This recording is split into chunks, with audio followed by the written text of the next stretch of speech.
Hi, everybody. Good evening.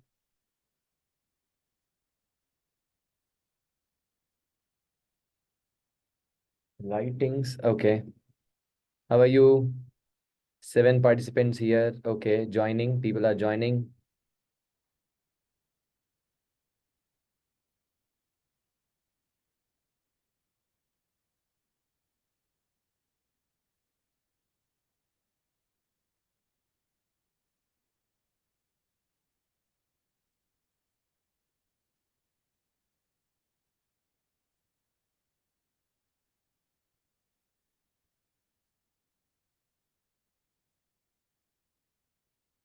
Hello, Pranjal ji. Good evening.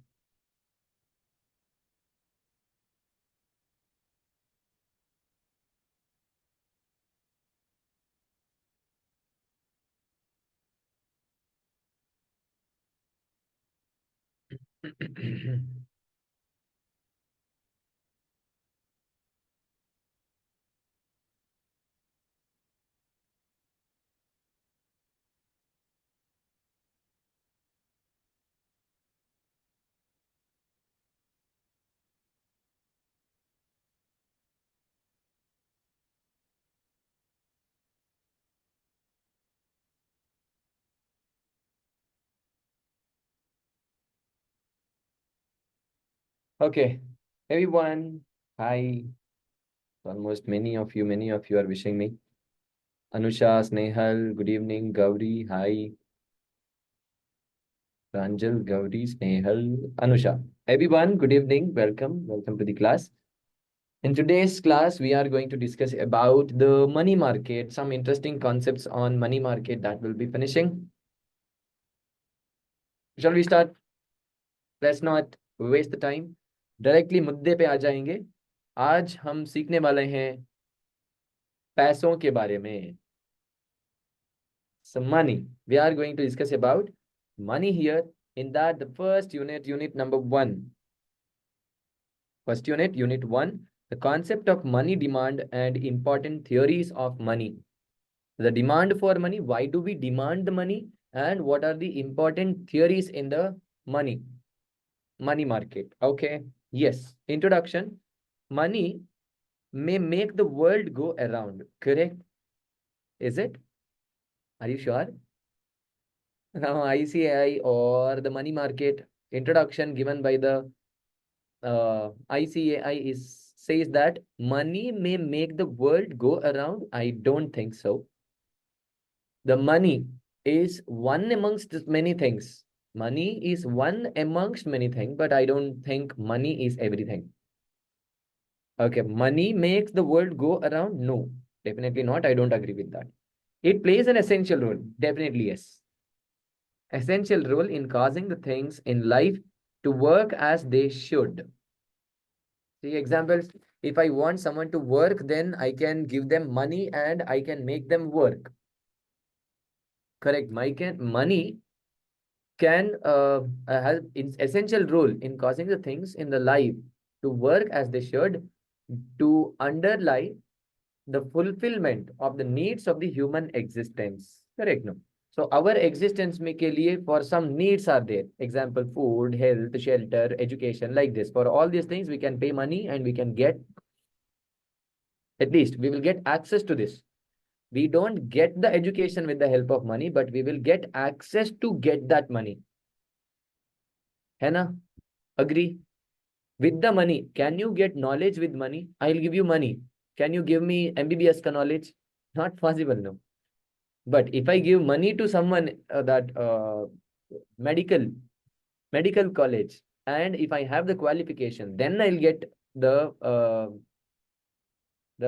that knowledge or that degree. It's not possible. Simply, I don't get that. Money is everything. No, I don't agree. And most people in the world probably have handled money. Most people. Many of them on a daily basis. We all, on a daily basis, we will, what? We will, yeah, well, on a daily basis, we will handle money. So we require money. Correct. In short, money can be anything that can serve as a store of value, which means people can save it and use it later. Right now, I can store my work. See, for example, per day, if money was not there, think if money was not there, per day, Grishma ji, your video is on. बाप रे, क्या कर रहे हैं लोग? Hey, sit straight.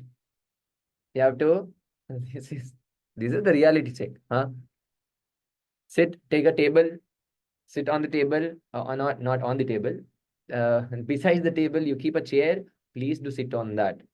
ಮಲಕ್ಕೊಂಡು ನಿಂತ್ಕೊಂಡು and sofa set ಮೇಲೆ ಹೆಂಗೆಂಗೋ ಕೂತ್ಕೊಂಡು ಎಲ್ಲ ಕ್ಲಾಸ್ ಅನ್ನು ನೋಡ್ಬೇಡಿ ಮಕ್ಕಳೇ.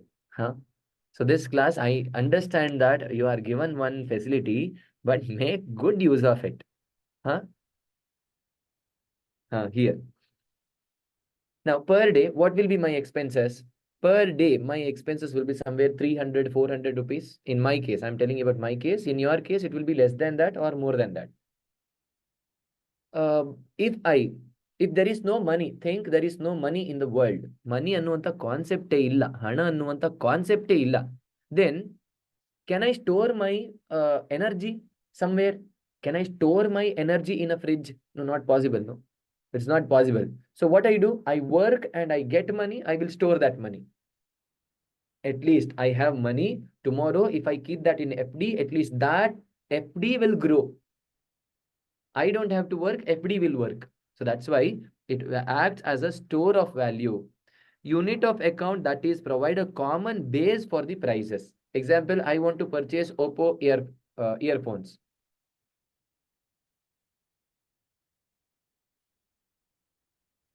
I want to purchase earphones. I'm not finding.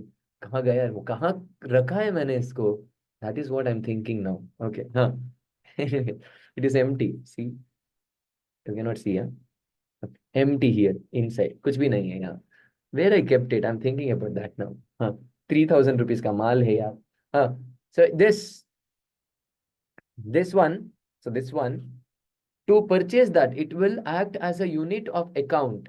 At least it acts as a money. I mean the money I can pay here and I can take that. I can purchase that. Unit of account, medium of exchange. So for example, you have wheat and I have rice. You have wheat, I have rice, and you want dal, I want rajma. Can we settle this transaction? Not possible at all. I have rice, but I want rajma. You have wheat, but you want dal. How to settle this transaction? Not possible, no. It is not possible. So that's why I have rajma. I will sell this to someone. Okay, I'll sell this to someone who wants rajma, and that person gives me money. I pay this money to this guy. He gives me wheat. No. Wait. Okay, wait. So there are four guys. Okay, four guys. Now he has wheat. Okay, this guy has rajma. This guy has dal. This guy has rice. Now he wants rice. He cannot make, and this guy wants dal. This guy wants rajma. This guy wants wheat.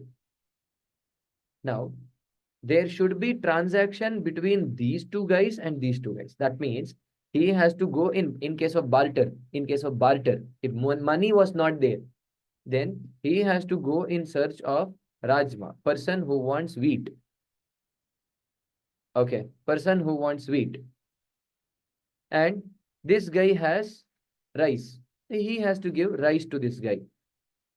And this guy has dal and wants dal, and this guy wants rajma. So this is rajma. This guy can give rajma here, and this guy can take dal, like this. Or, see again, listen. Rajma, rice, wheat, dal.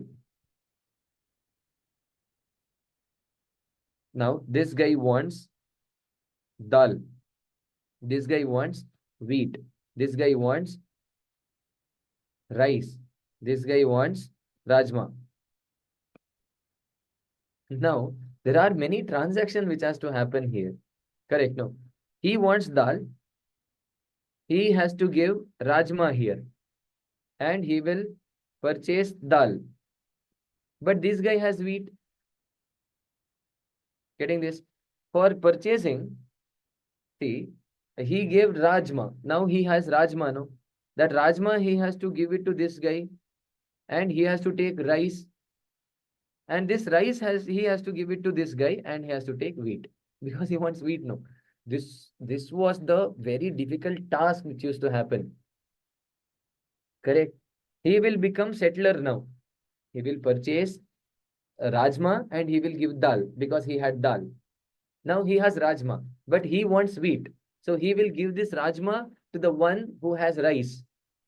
Now he has rice, but he wants wheat. He give that rice to the guy who has wheat and he will purchase wheat. Oh my goodness. So many settlement it has to happen. Or some other ways also. But here, what I'm explaining here is that it is difficult one. Without money, it is difficult. Instead, what he can do, he can sell to someone and he can take money. He can give that money. Everywhere, money acts as a settlement.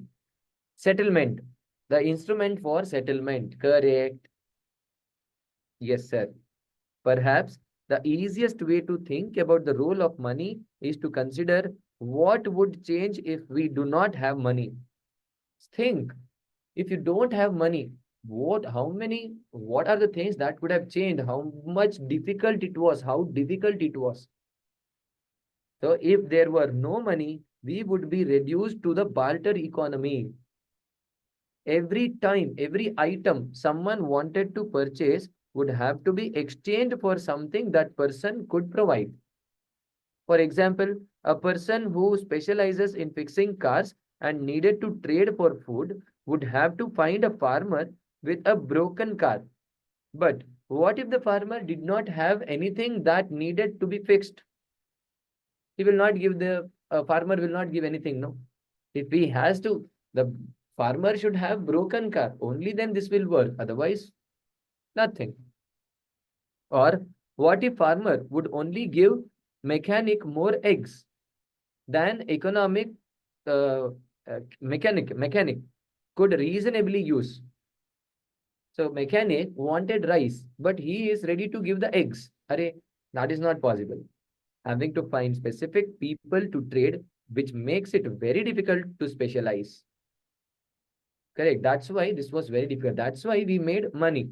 And money, you know that earlier it was barter system, and later weapons, which was made up of bones. That used to be the money. And later metallic money, metals. Metallic money came, example, in Krishna Devaraya's times, no? It was gold coins. It used to be gold coins, which were considered as money. Gold, silver, bronze, which will be considered as money. Later, it became paper. Yeah. So the metals such as coins, annas, coins, aluminiums, all these became money. Later, paper money came. After paper money, plastic money also came. You know what is plastic money? Debit card, credit cards, these are plastic monies. Plastic money came. After plastic money, it is UPI, digital money. Nowadays, what is running? It is digital money. Currency in trend. Right now, what is in trend? That is digital money is in trend. Tomorrow, that is that what? Some other currency may also come. Okay, so that is also there.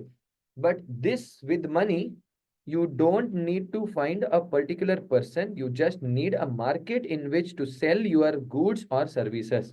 You don't need money. You just need a market, good market here. To put it in different way, money is something that holds its value over a time. See, if you have 100 rupees, after 100 years also, it is 100 rupees provided there is no demonetization. There is demonetization, that 100 rupee which will lose its value and easily translated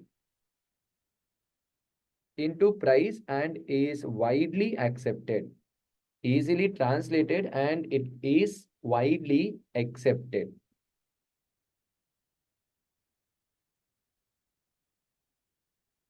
So now thing is fiat money. Fiat money. What is this fiat money? Nothing but, see, now to give you the example.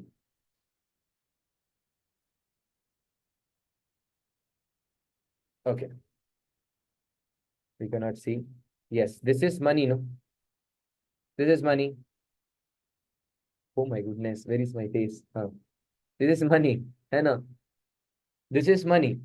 And this is fiat money. What is this fiat money? Actual value of this currency note. You cannot see that. Okay. Actual value of this note is somewhere probably 5 rupees. Actual value is might be 5 rupees. But how we consider this as 500 rupees? So the intrinsic value is nothing. It's a piece of paper. You tell me what is the cost of production of this and cost of production of this. Obviously, cost of production of this is more than this. This is just a piece of paper. This is swing, paper boat. This is paper boat. Okay. Simply, I'm giving one advertisement here. Obviously, the value of that sheet that will be higher, greater than this one. But still, intrinsic value of this is more. So, until relatively recently, gold and silver were main currency people used. Gold and silver are heavy though, and over time, instead of carrying the actual metal around and exchanging it for goods, people found it more convenient to deposit precious metals at the bank and buy and sell using a note that claimed ownership of the goods, ownership of the gold or silver deposit. See, earlier, see, uh, 50 coins, 50 gold coins. In a bag, we have to carry that 50 coins. Array, it is very difficult. Now, 50 coins earlier, 50 coins ka value was very less. 50 coins, the value was very less. But right now, 50 coins ka value is very high, gold coins, and it is highly risky. That's why what people started doing, RBI, they made one bank, Reserve Bank of India, and they had gold and they gave the gold to the RBI on that security, on security of that, Reserve Bank of India gave currency notes. Example 1000, 100 rupees ka one, 10 notes, 100 rupees ka 10 notes. And you have observed what will be written on that? What will be written inside that? Have you ever read it? Please do read it. So here Gandhi Tata is there, no? Gandhi Tata. And besides Gandhi Tata, there are some lines which is written. What is written there? I will read it. I promise to pay the bearer the sum of 500 rupees, and the governor has the signature here.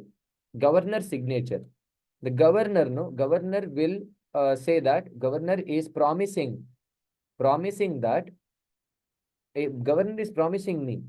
He has promised me that I promise to pay the bearer the sum of 500 rupees.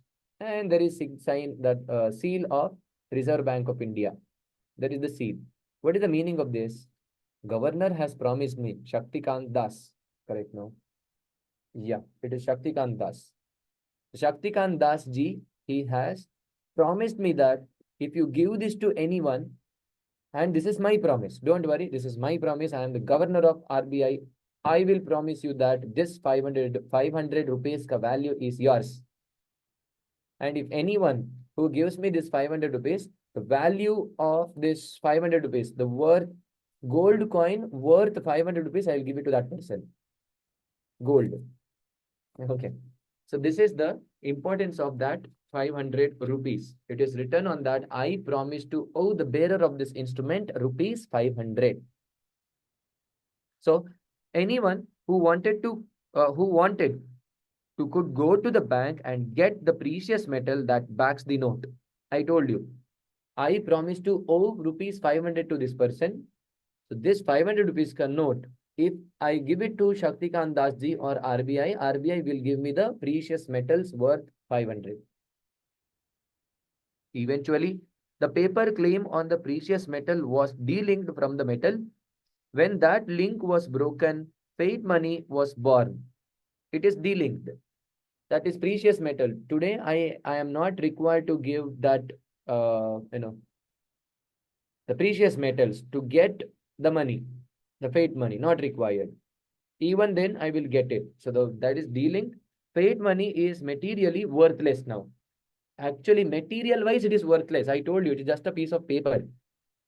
Material wise, it is worthless, but has value simply because a nation collectively agrees to ascribe a value to it. Everyone agreeing that it is 500. So that's why it has 500.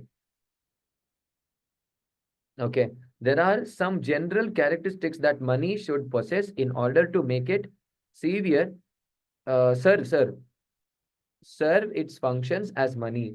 Money should be, first one, generally acceptable by everyone. Everyone should accept this.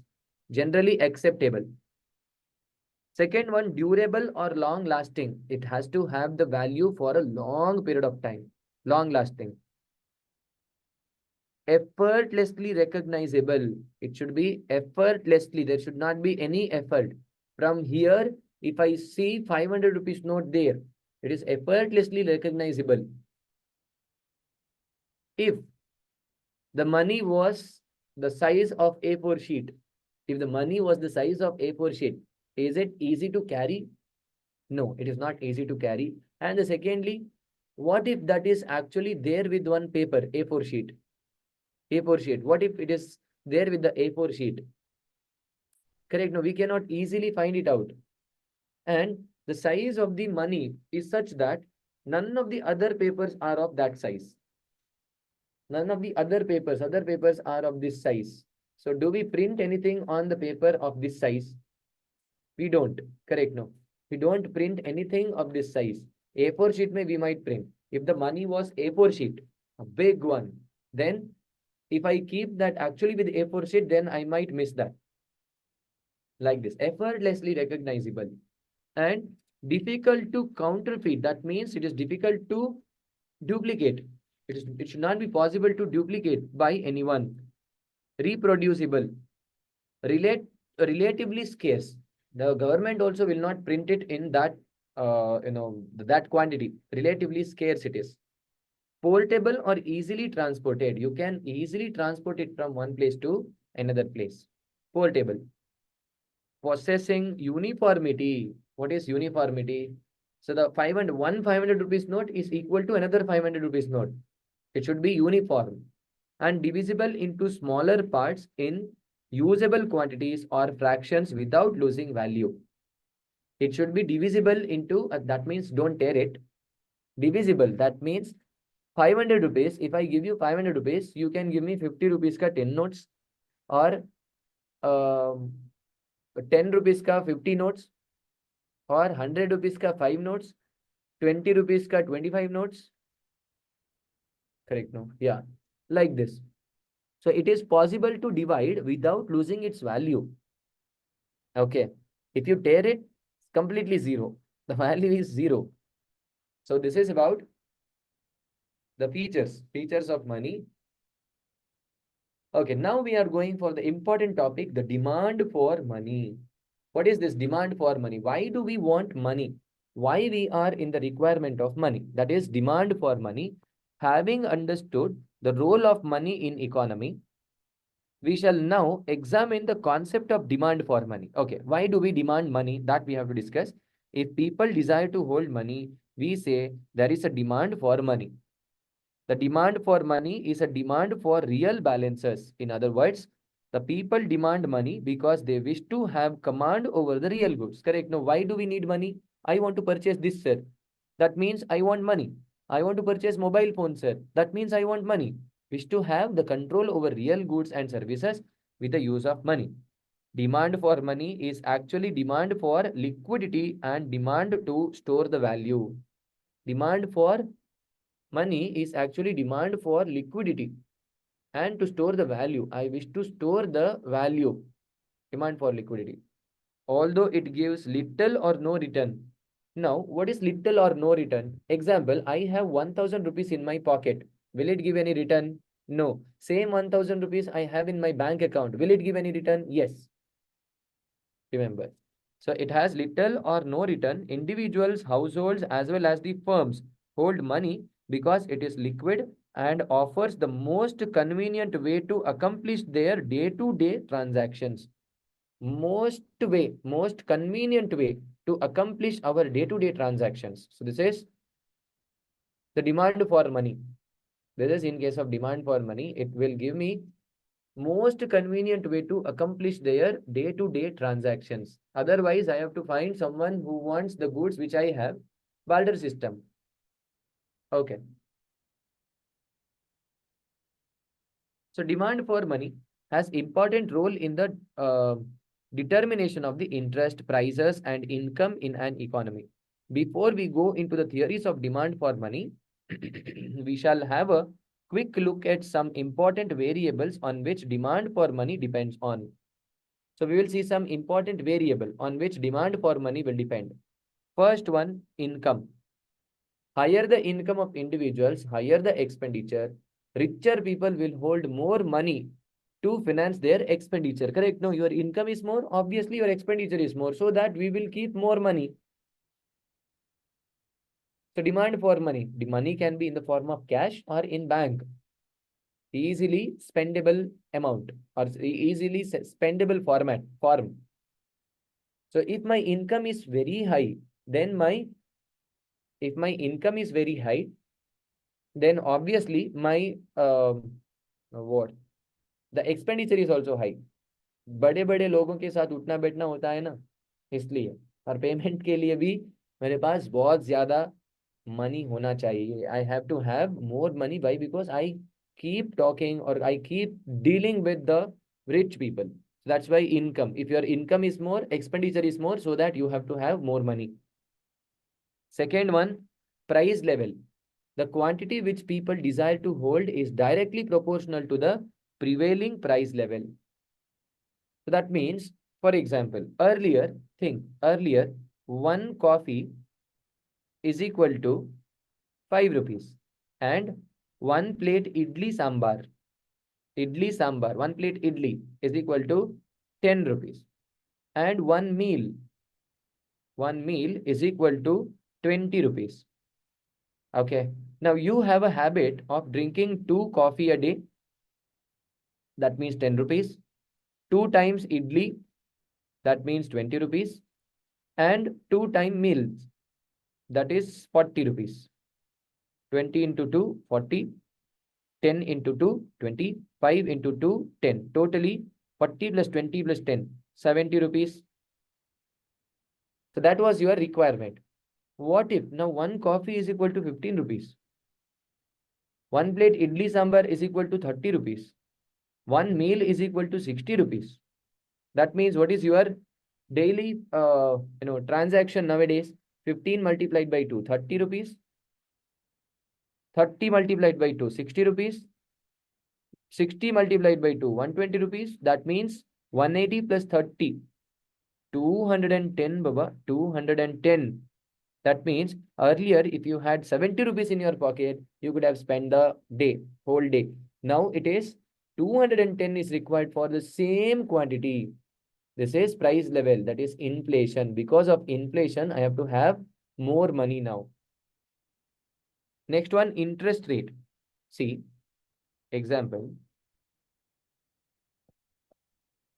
If I deposit the money, I will get per 1000 rupees, I will get 10% interest. That means I will save and I will get 100 rupees, 1100. Totally my amount after 1 year, time value of money, P into 1 plus I to the power N, 1000 into 1 plus 0.1 to the power 1. So it will be 1100. it will be 1100. 1000 into 1 plus 0.1 to the power 1. It is 1100. Okay. This is 1100. What if the deposit ka interest rate is 5%? 1000 at the rate of 5%. How much I'll get? 1050. Correct? No. This will be 1050. Don't you think it will discourage me? If I invest in my business, I will get, for example, 8% return. 8%. That means same 1000. If I invest in the business, I will get 8%. That is plus 8%, which will be is equal to 1080. I would have got 80 rupees. But here I am getting 50 rupees. That will discourage me. That means what? Huh. क्या होगा अब? If if the percentage, if the interest rate is 10%, I will invest. Sorry, I will save, not invest.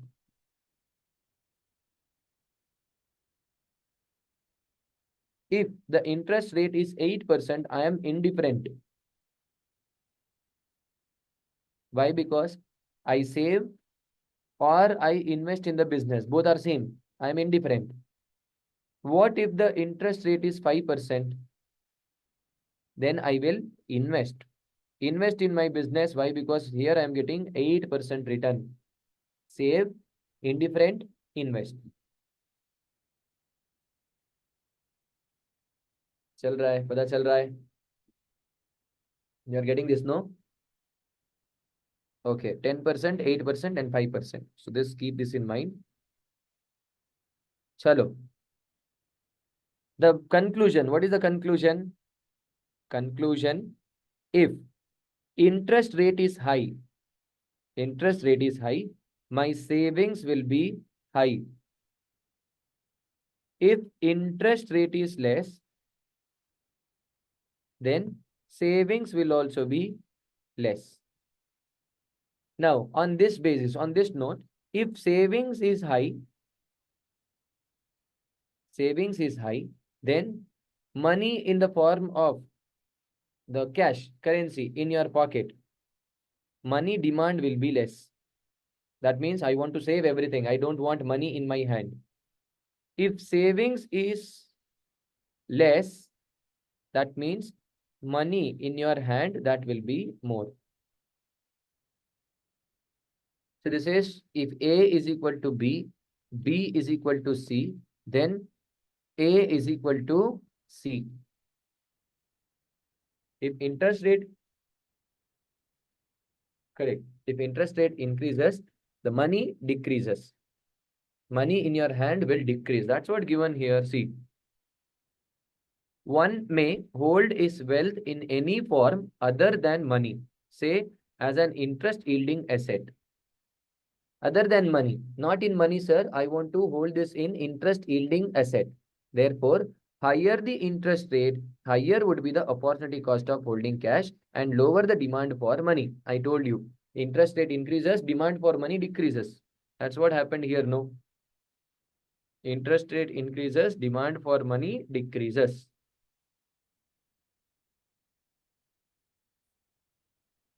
Next one, new form of money. Next one, new form of money. So innovations such as internet banking, application-based transfer, automated teller machine reduces the need for holding liquid money. So I can reduce the need for holding liquid money if new form of money increases. See, nowadays we don't keep any money. Only to the max 1000, 1200 will be there in the pocket. Purse, hard cash. Otherwise, we don't want money. Earlier, we used to carry money in our pocket. I remember that before 2016, when I was in college, I used to hold some cash in the bag, somewhere 5,000, 6,000 rupees in the bag, and 200, 300 in the wallet. वो जमाना तो गया. So we don't have that, those kind of days now. Correct, no? So we are keeping everything in the money, we are keeping all money in the bank, UPI transactions. So new form of money increases. That means our application based transactions will increase, so that we are not keeping money in the hard cash. So this is about the features and what are the forms of money, and what are the factors that will affect the money. Now we have to discuss very important topic given by the Irving Fisher's theory. It is the theory of demand for money. Why do we demand for money? That is given. One is the quantity theory of money, QTM. Quantity theory of money, one of the oldest theories in economics, was first propounded by Irving Fisher of Yale University in his book. So this is the one guy who gave this quantity theory of money. The Purchasing Power of Money, published in 1911 and later by neoclassical economists. Both versions of the QTM demonstrate that there is strong relationship between the money and the price level, and the quantity of money is the main determinant of the price level or value of money. So basically what you have to remember, there is strong relation between the money and price level. The quantity of money and the price level. For example,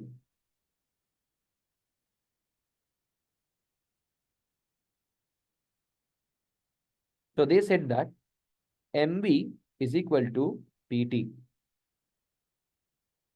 Irving Fisher, he says that MV, money into velocity, is equal to price multiplied by transactions. For example, here, listen. RBI, example,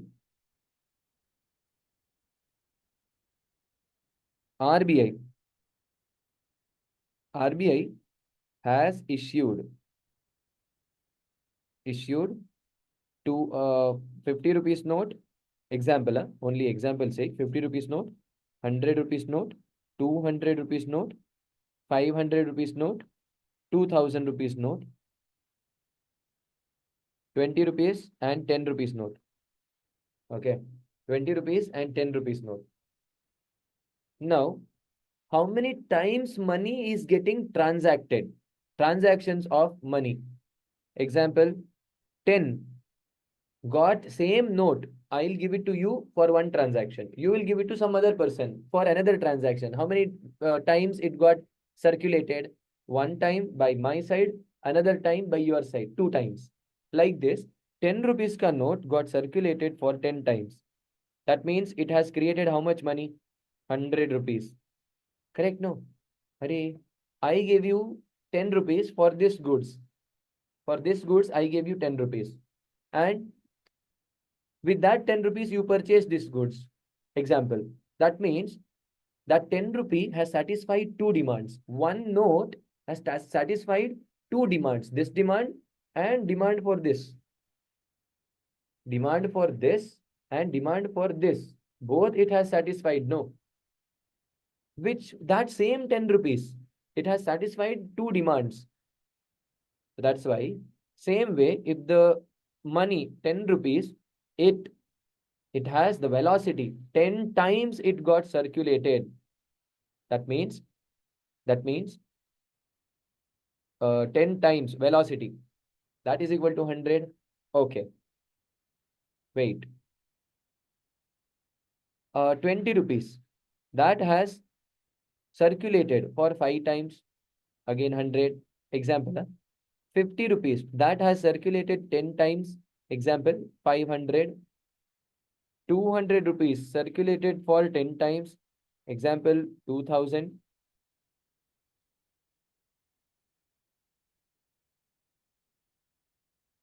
Okay. 500 rupees. 500 rupees. That has circulated for 10 times. So it became 5000. And 2000 rupees note. This got circulated for 10 times. So it became 20,000 rupees. Totally, it has created the value to the extent of 20,000. That means, see, you have transacted so much. That means you should have purchased something. Everything put together. Uh, okay. So I purchased a mobile charger for example 1,700. I purchased a example. I purchased one tablet. Which tablet? Mobile. Mobile ka tablet. I mean not mobile tablet. It is tab. For how much, sir? Example 6,000 rupees. 6,000 rupees. I purchased consumables or eatables. I purchased eatables for 3,000 rupees. I purchased cloth. I purchased cloth for 7,000 rupees. I purchased, I gave it for education. Myself, education. Example 3,000 rupees. I purchased, I paid rent. I paid rent. For example, 7,000 rupees. What is the total? 7 plus 3, 10 plus 7, 17 plus 3, 17, 3, 20, 26,000, 27,700. 27,700. One. Here also 20, 25,000, 27,000, 27,700. Correct? It will always match. It will match. It has to match. So this is given by Irving Fisher. He says that, array, it has to match provided there is no savings. If there is savings, it won't match. If there is savings, then it will not match. Okay, this is transactional theories. So this is, what is this? M, money multiplied by velocity, and tablet. So this is quantity, everything one tablet. Okay. Think that one quantity. 1 multiplied by 1,700. Quantity multiplied by price. Quantity multiplied by price, or price multiplied by number of transactions. Quantity is nothing but transaction. PT. MV is equal to PT. This is given by Sir Irving Fisher.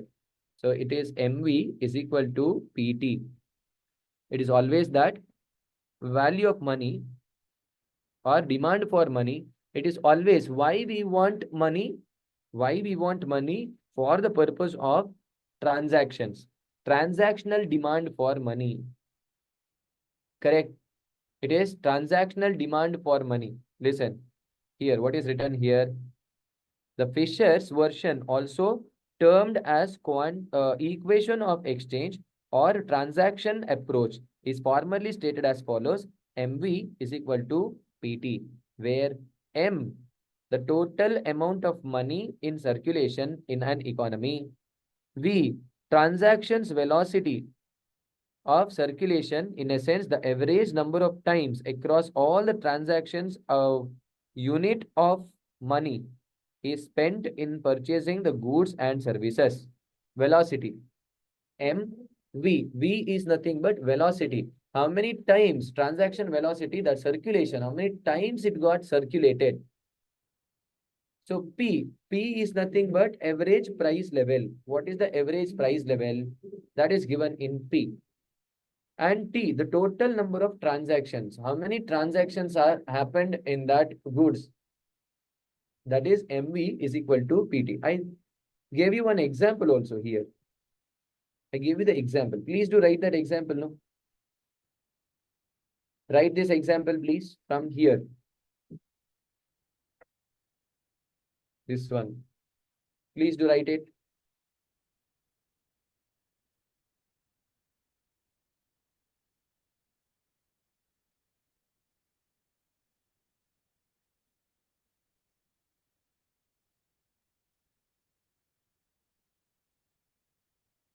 Why? Because this is definitely going to help you.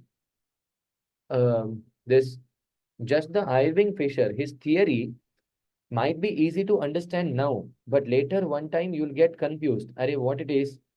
How we will get MV is equal to PT? What is the justification to this? That is required.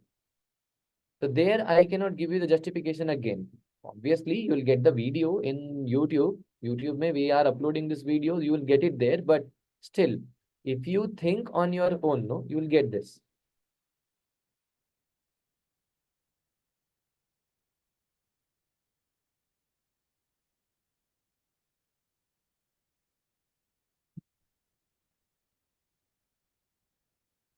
Take a second. Okay.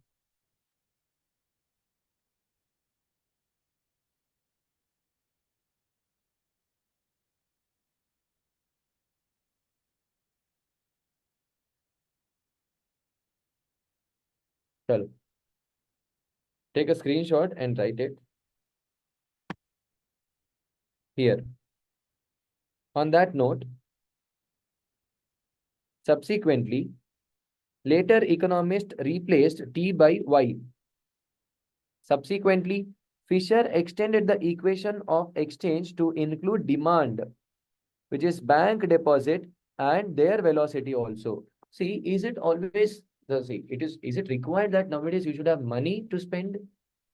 You should have money to spend? No, you can take money as the loan and you can spend it. You have to make sure that you repay it. Okay. Now, you can take credit money also. It is not required that you should have money to spend it. What you can do is you can take loan, you can ask for a credit card to hai aapke paas, you can use it and you can take money. So what money you have, that is M into V. What money you don't have, but still you take it on credit. So that is M dash V dash. Only that is the change. In total supply of money, thus the expanded form of equation of exchange becomes MV plus M dash V dash is equal to PT, where M dash V dash, the total quantity of the credit money, V dash, velocity of the circulation of credit money. Okay. The quantity of credit money and velocity of circulation of the credit money. That is the adding to it. Extension. Added one. Briefly put, the total volume of the transaction T multiplied by the price level P represents the demand for money. So P multiplied by T represents the demand for money. The demand for money PT is equal to, see what is PT? For what you need money? For transactional purpose. I want money, sir. I want money for transactional purpose. Correct. From where you get money, this is supply of money. That is demand for money. This is supply of money. So MV plus M dash V dash, that is supply of money. So can we say that supply is equal to demand here? Supply is nothing but MV plus M dash V dash is equal to PT. That is demand. In any given period, the total value of transaction made is equal to PT and the value of the money flow is equal to MV plus M dash V dash. There is an aggregate demand for money for transaction purpose and more the number of transaction people want, greater will be the demand for money. The total volume of the transaction multiplied by price level, volume of transaction, which is nothing but T, multiplied by price level represents the demand for money. Again, the same point given here. Same point. Okay. People, make a note of all these things. What are the things that you have to make a note here? Theories of demand for money में classical approach MV is equal to PT and MV, which is money velocity, is equal to price multiplied by transactions. MV PT it is.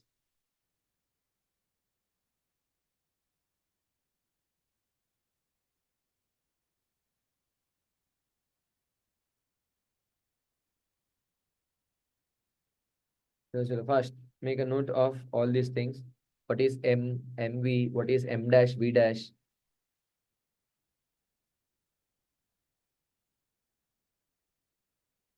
Okay.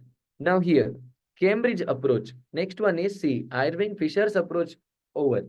Now there is one Cambridge approach, which is more practical compared to Fisher's theory. Fisher said that whatever you earn, that is for spending purpose. But Cambridge approach is not so. It is given by our favorite Alfred Marshall, Pigou, and D.H. Robertson, and John Maynard Keynes. My favorite is J.M. Keynes. He has given many theories which are, absolutely working well. In the early 19th century,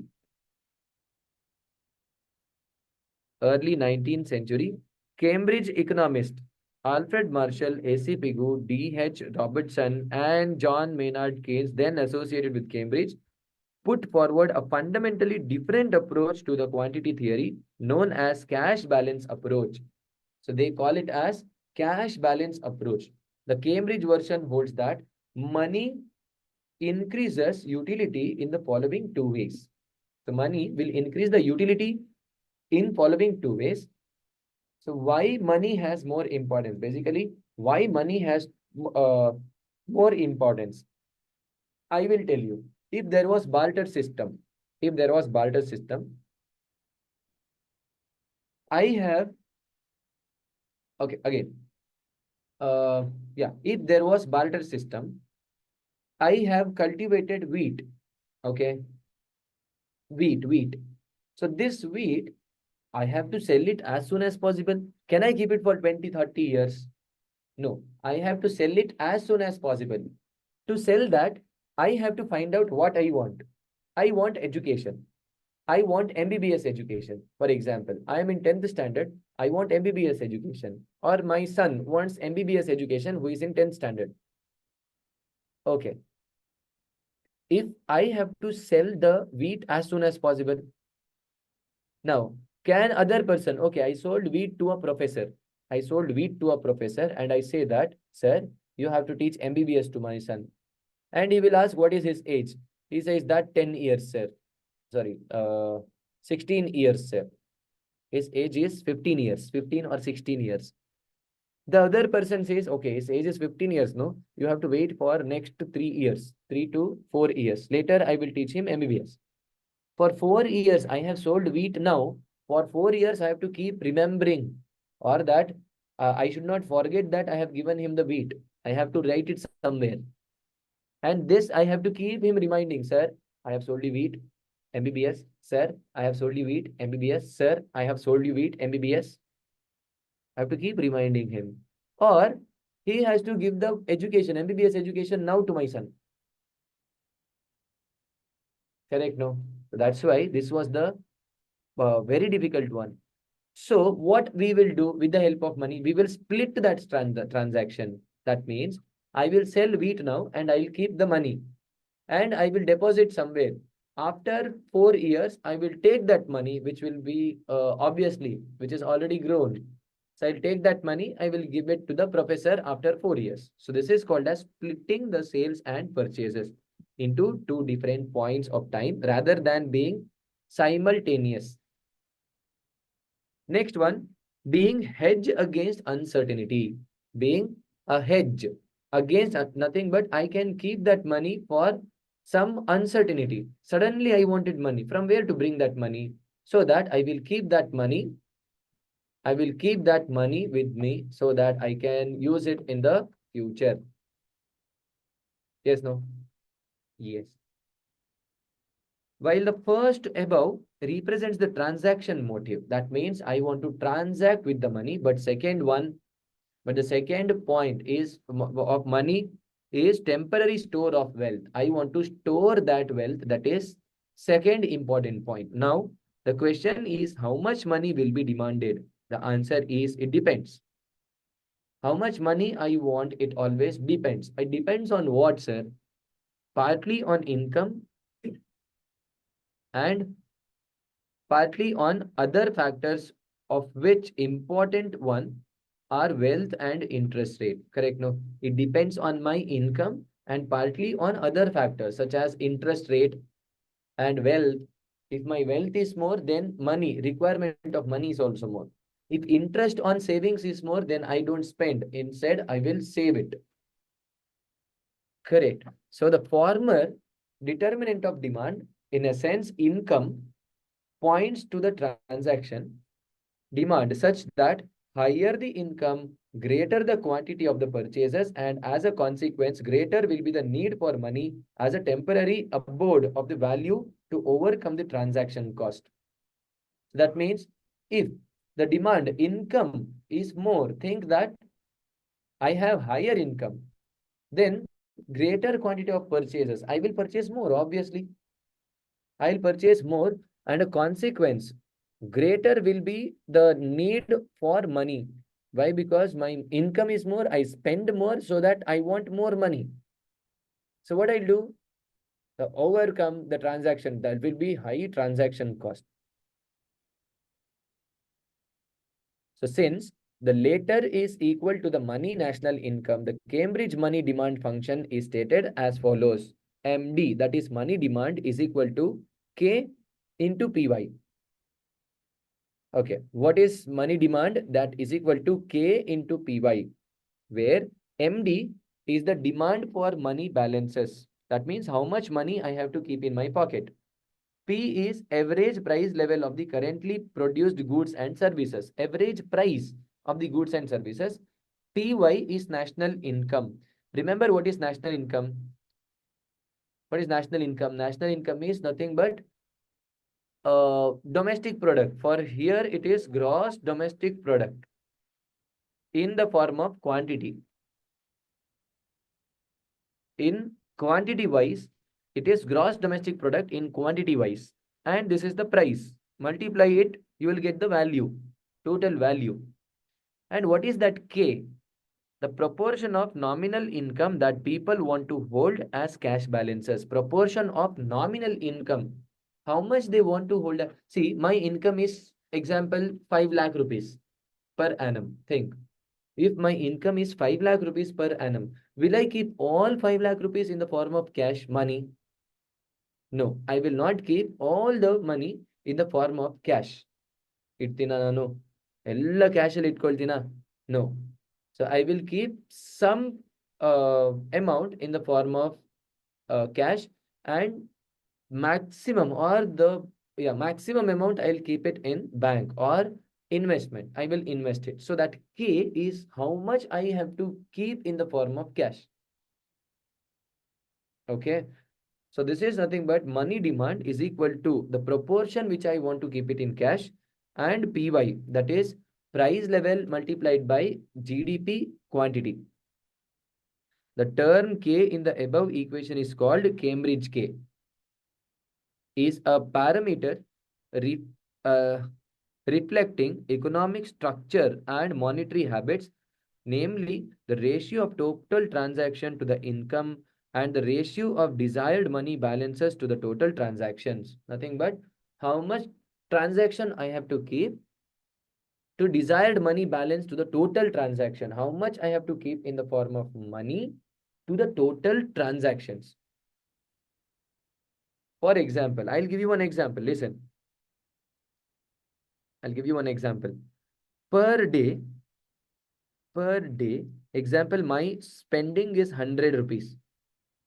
Per day, I spend the goods, I purchase the goods worth rupees 100. Purchase goods worth 100. Correct, no? I purchase the goods worth 100.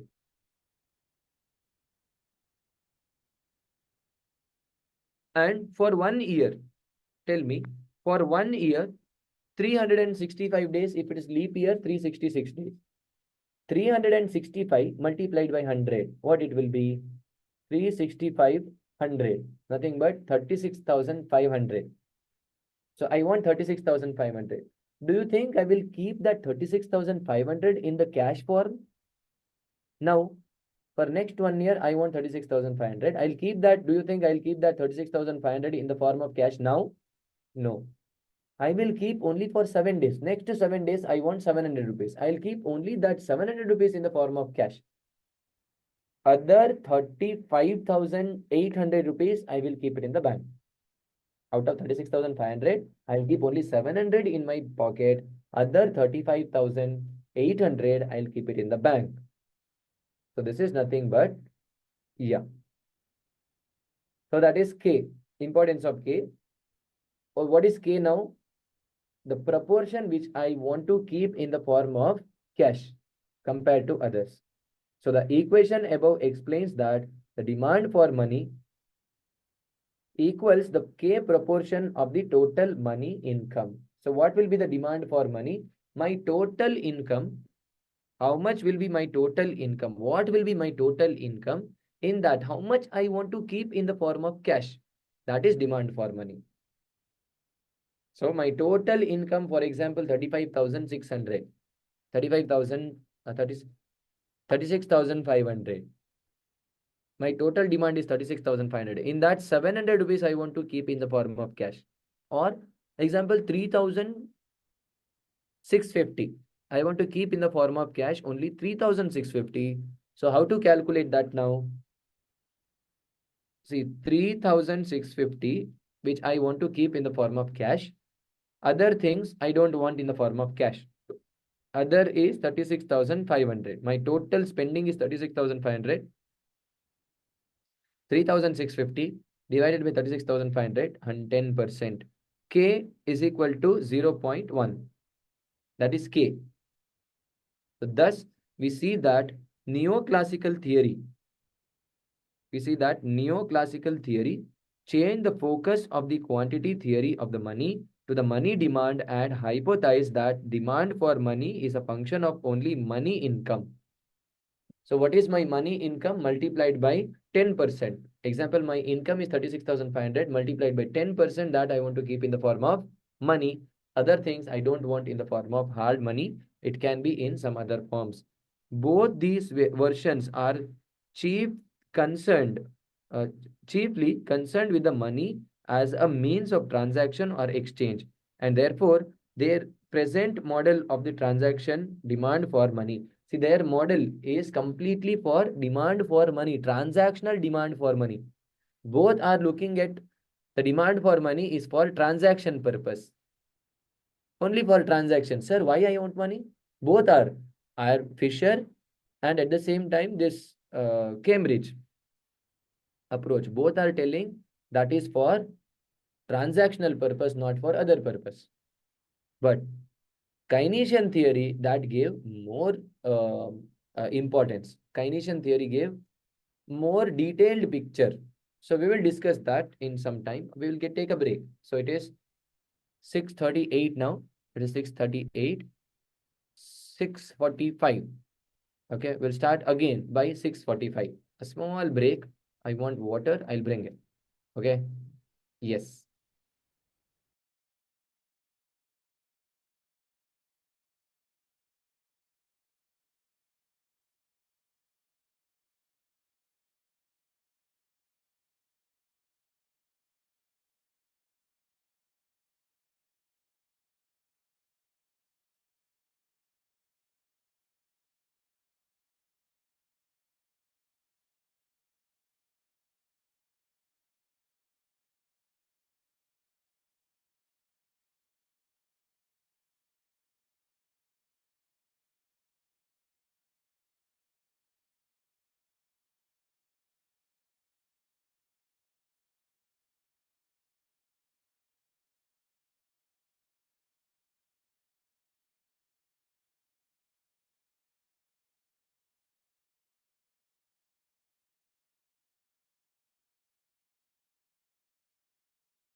Yes.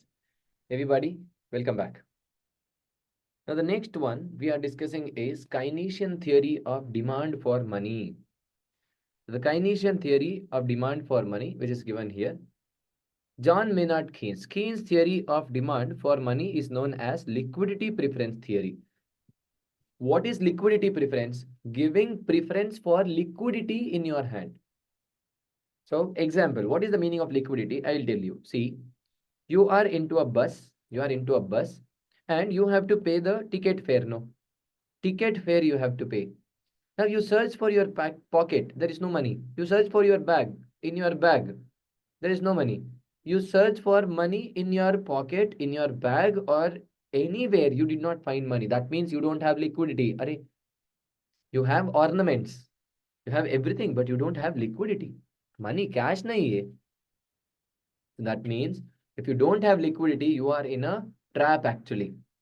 So liquidity preference, a term that was coined by John J.M. Keynes in his masterpiece, The General Theory of Employment, Interest and Money, denotes people's desire to hold money rather than securities or long-term interest-bearing investments. It denotes that people desire to hold money rather than securities or long-term interest-bearing investments.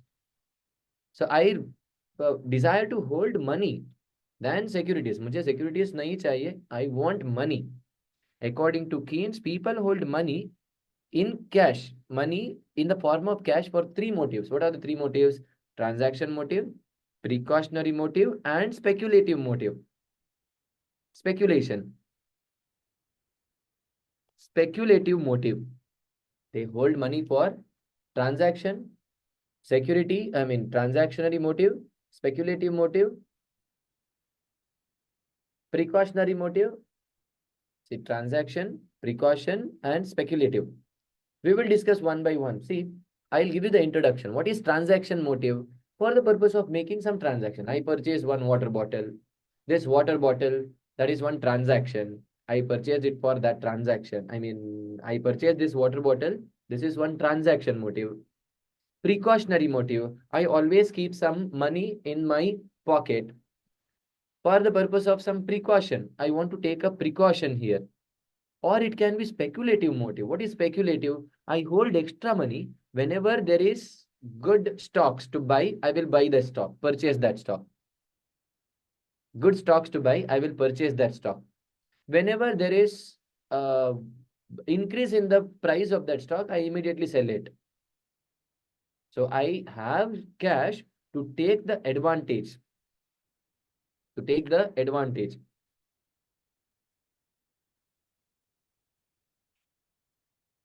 To take the advantage of an opportunity.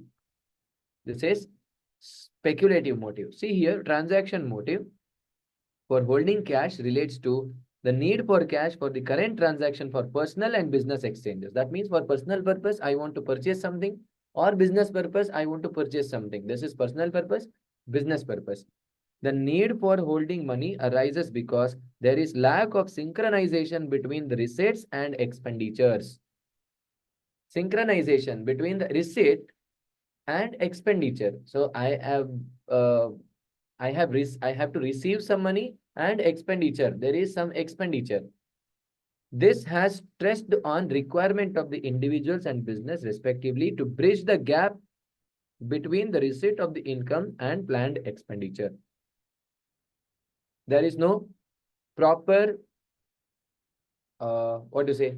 There is no proper the guarantee that I will get the income on time. There can be a gap. Keynes did not consider the transaction balances as being affected by the interest rate. Theory states that interest rate, he did not consider interest rate. Theory states that LR is equal to KY. What is LR? The transaction demand.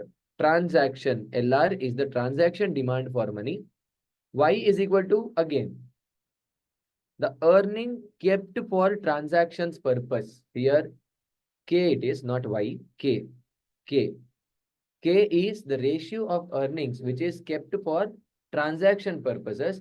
Y is the earnings. So again, the same thing, LR is equal to KY. KY. Y is our income. K is the proportion which we want to keep it for transaction purpose. And LR is the transaction demand for money. LR is transaction demand for money. So this is nothing but what we discussed in the last, that that theory, Cambridge theory. Cambridge theory is also to some extent given by this Keynes, no, John Maynard Keynes. He already told this. That is transaction theory. Now, what is precautionary theory? Precautionary motive. Many unforeseen and unpredictable contingencies involving the money payments occur in our day-to-day life. In our day-to-day life, many contingencies involving money payments occur in our day-to-day life. Unforeseen and unpredictable contingencies. Individuals as well as business keep a portion of their income to finance such unanticipated expenditures. The business as well as the persons, we personally, we keep some amount for unanticipated, unknown, incidents. For that purpose, the amount of money demanded under the precautionary motive depends on the size of income, prevailing economic as well as political conditions, and personal characteristics of the individual, such as optimism, pessimism, farsightedness, etc. It depends on many things here. Precautionary motive depends on your size of the income. If your income is more, you will keep more amount. Size of the income. Prevailing economic as well as political conditions. If the political conditions or economic consumption are conditions are very vulnerable, then economic conditions or political conditions that is very vulnerable, then I will keep more amount uh, as the precaution. Personal characteristics such as optimism and pessimism. If I am optimist, that means I believe that in future my income will increase, so that I spend more or I keep more amount in the bank. Pessimism, then I don't spend more. Farsightedness, I have more vision for my future, then I save more, etc. So this is precautionary motive. Next one is the speculative demand for money. Speculation purpose. I told you already what is speculative. See, the speculative motive reflects the people's desire to hold cash in order to be equipped to exploit any attractive investment opportunity requiring the cash expenditures. So we just see the opportunity in future, whether we get the opportunity. If we have any opportunity, then we must be able to we must be able to exploit that. According to Keynes, people demand to hold money to take advantage of the future changes in the rate of interest, which is same as future changes in the bond prices. See, we have to see that what might happen in the future. What will be the changes in the future? Based on that, my demand for money that will change. That will, that is dependent. Correct. 1 minute.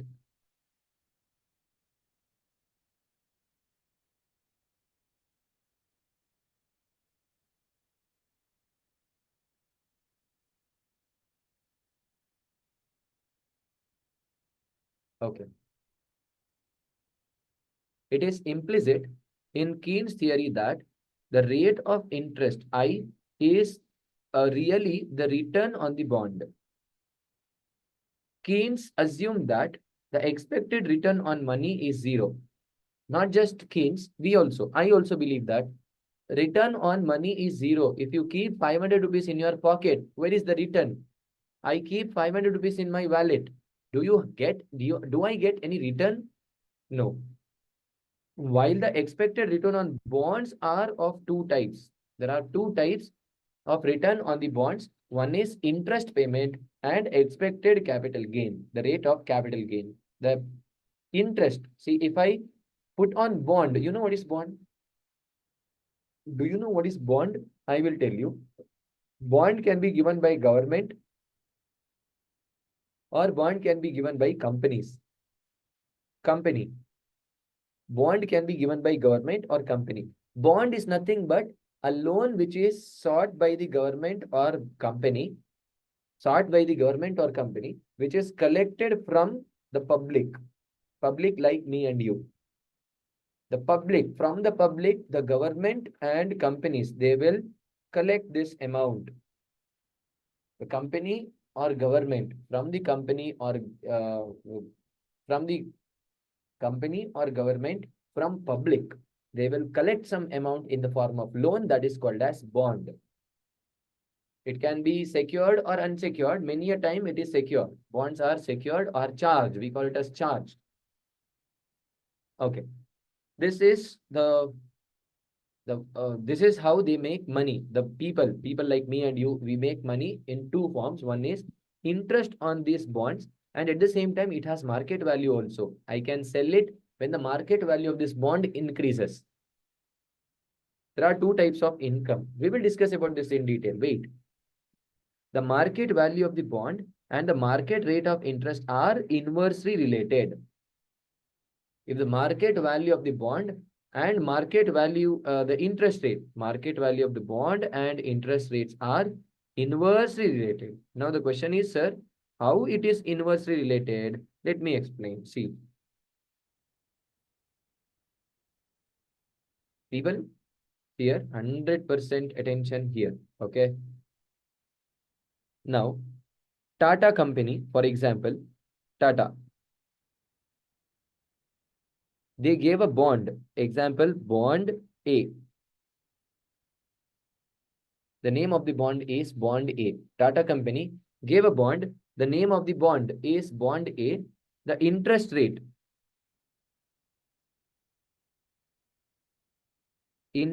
on the bond is 10%. And the value of the bond per bond value is 1000. Correct now? Okay. Interest rate and the value of the bond is 1000. 1000. Tata. Okay, I purchased that bond. Think. I purchased that bond. And you did not purchase. You did not purchase that bond. Now, Tata company, no, Tata, they gave one more bond. They gave one more bond. See, listen. Before they gave this bond, you were here, and this is me. I already have this bond. You were asking for this bond. Will you sell me? You ask me, sir, you have Tata bond, no? Example, I had 10 bonds of Tata. Tata company ka bond A, I had 10 bonds. You ask me, sir, you anyhow you have 10 bonds, no? Can you give me 5 bonds? I'll pay you. Don't worry, I'll pay you the market price, which is 1000, no? I will pay that 1000 to you. Can you give me 5 bonds? I said, hey, no. 1000. No one is giving me 10% return. The FD that is giving me 8% return. But Tata bond A that is giving me 10% return. I am not ready. I say that no, I am not ready. I say that to you. No, sir, I'm so sorry. I'm not ready. Now you are sad. Sir is not giving me the bond. You are so sad. Immediately, Tata gave bond B. Bond B. Tata gave bond B. Interest. Interest is 12%. Interest rate is 12%. And value of the bond is 1000. Face value is 1000. Interest rate is 12%. Face value is 1000. You are happy again. You are happy again. You wanted to purchase this. You did apply. You did apply. Meanwhile, what I'll do? I'll call you and hey, you ask me for 5 bonds, no? I will sell you for 1000. I will sell you for 1000 rupees. Can you purchase this? Now you obviously say, I am so sorry, sir. So sorry. I'm so sorry, sir. I will not purchase it from you. Don't mind. I'm so sorry. I will not purchase it from you. Why? Because Hujja. Mad or what? I have to pay you 1000 and the value of the bond, the percentage rate is 10%. Why I have to purchase this from you? Here 12%, I have already applied, I will get this. I will wait and I will get this. I am getting 12%. I'll get 12% here. I don't want your bond. Correct? No? The value of the market, there is no value for this bond now. What happens?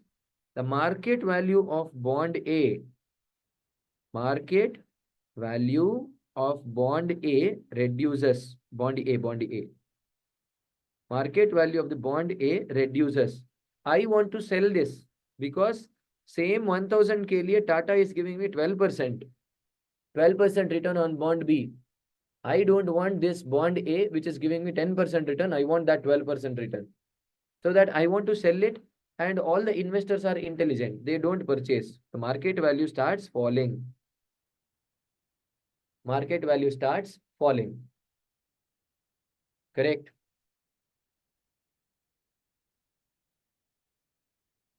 Okay. Market value starts falling. What happens to the market value for this bond? That is more, or it's the same. We are not talking about this. We are talking about this. So what has happened? The bond value increased here.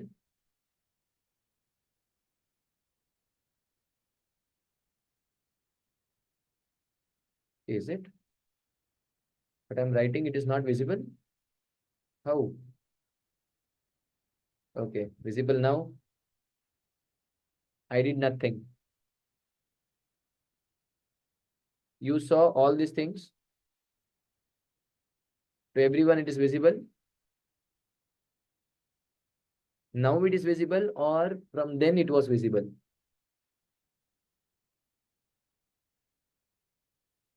From now. That means all these things were not visible. I wrote all these things.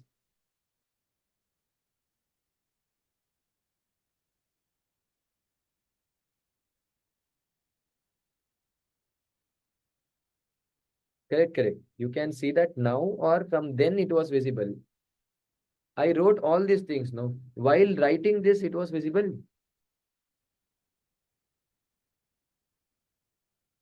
No. Oh my goodness.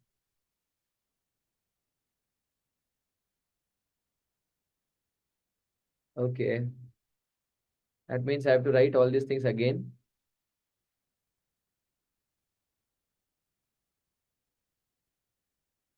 I think yes, because everything is there on this diagram here. Okay, listen. Listen to me. Now it is visible now.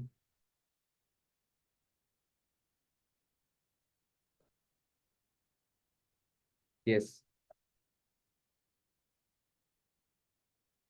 No, no, sir. Just explanation is enough. Okay. I'll explain. But no, don't worry. It will not take much time. Somewhere 2 minutes. Just 2 minutes. Okay. Listen. Tata, Tata gave bond A, the percentage, bond A, the coupon rate or rate of interest is 10%. The value is 1000. I purchased it. I purchased it. And I was enjoying. And you want that bond. You ask me, sir, you have 10 bonds, no? Give me 5 bonds. Give me 5 bonds. I said, no, sorry.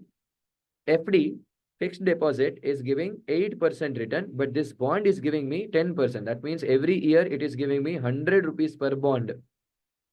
I am not ready to sell this. I'm so sorry. Now you were very sad and you did wait for some time. Tata gave bond B. Tata gave bond B percentage. It is 12%. They are giving 12%. Value is same 1000. That means you will get how much? 120 rupees. Per bond, you will get 120 rupees as the interest. 1000 multiplied by 12%. You'll get 120 rupees. Now, if I call you and tell you that you are asking for 5 bonds, no? Will you purchase that? I'll give you 10 bonds also.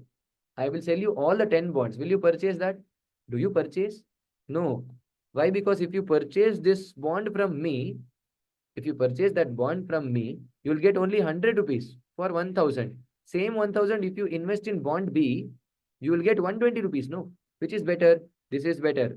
So you will say, I'm so sorry, sir. I asked you on that day. You did not sell me. Now you are selling me. I'm so sorry. I don't want it. I will apply here. Okay. I will apply here. So what happens now? No one is ready to purchase this bond. Why? Because market value of the bond B, that is more, because everyone are purchasing that. Why? Because it is giving me 120. That is 12% return, not 10%. It is giving 12% return. So what happens to the, if no one is purchasing, supply is more, demand is not there. What happens to the price? Price starts to fall. Correct? No? See, this is supply curve. Supply is constant. It was demand curve. It was. Because of increase in the 12%, new bond has come for 12%. So the price of this will fall. Market value of this will fall. Why? Because there is in supply increases. Supply increases. That means earlier no one is ready to sell. Now everyone are ready to sell. Supply increases, price decreases. This was earlier, old price. This is new price, correct? Price will, equilibrium price will decrease. That means market value of this bond will decrease. So can I write the conclusion? What is the conclusion? Conclusion, because of increase in the bond rate, what happened to the price? The market value that reduced. Correct? No. See, market value reduced. So simple that interest rate increases,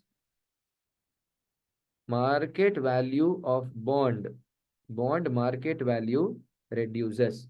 If interest increases, interest rate increases, market value of the bond will reduce. है ना?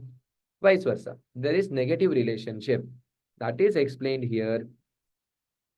The market rate of interest and rate. The market rate of interest and value of the bond are inversely related. A raise in the market rate of interest leads to a decrease in the market value of the bond and vice versa. So investors value a relatively fixed conception of the normal and critical interest rate and compare the current rate of interest with such normal or critical rate of interest. So we always see that what is the normal rate of interest and what is critical rate of interest. If wealth holder considers that current rate of interest is high compared to the normal or critical rate of interest, they expect a fall in the interest rate, rise in the bond prices. Correct? No? See, well, listen to me carefully. Very important point. We already know this relation. If the interest rate increases, bond value, market value of the bond decreases. Think that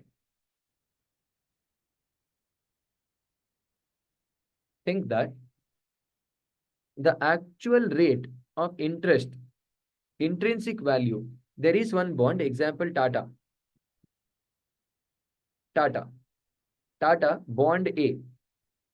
The interest rate of this bond, critical rate, actual rate is 12%. Think actual rate is 12%. Actual rate is 12%. Critical rate is 12%. But the market may they are giving the rate of 13%. They are giving the rate of 13%. What do you expect? Okay, the normal rate se bhi zyada hai. Tomorrow it might fall.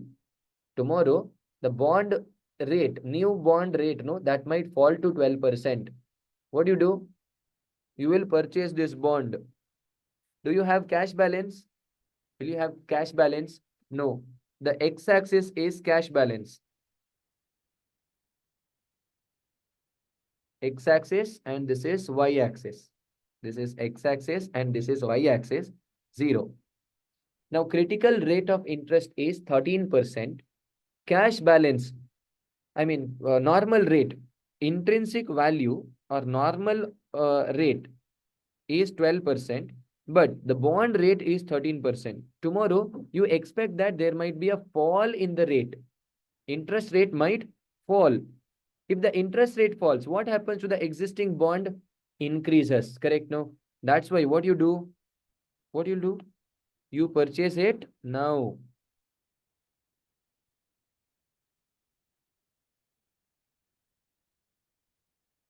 You purchase it now. That means you don't at the rate which is above the 12%. If the bond rate is above 12%, which is critical rate, uh, uh, yeah, the normally it is 12%. If the bond rate is more than 12%, you keep all your money in the form of bond. Why? Because if tomorrow, if the bond interest rate falls, market value of the bond which you have that increases, no? That increases. Why? Because there is inverse relationship. The interest rate increases, market value decreases. Interest rate decreases, market value of the bond increases. Okay.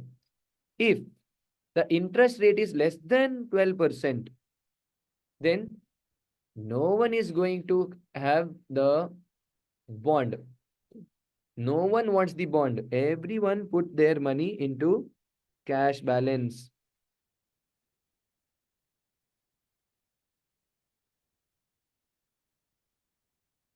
Okay.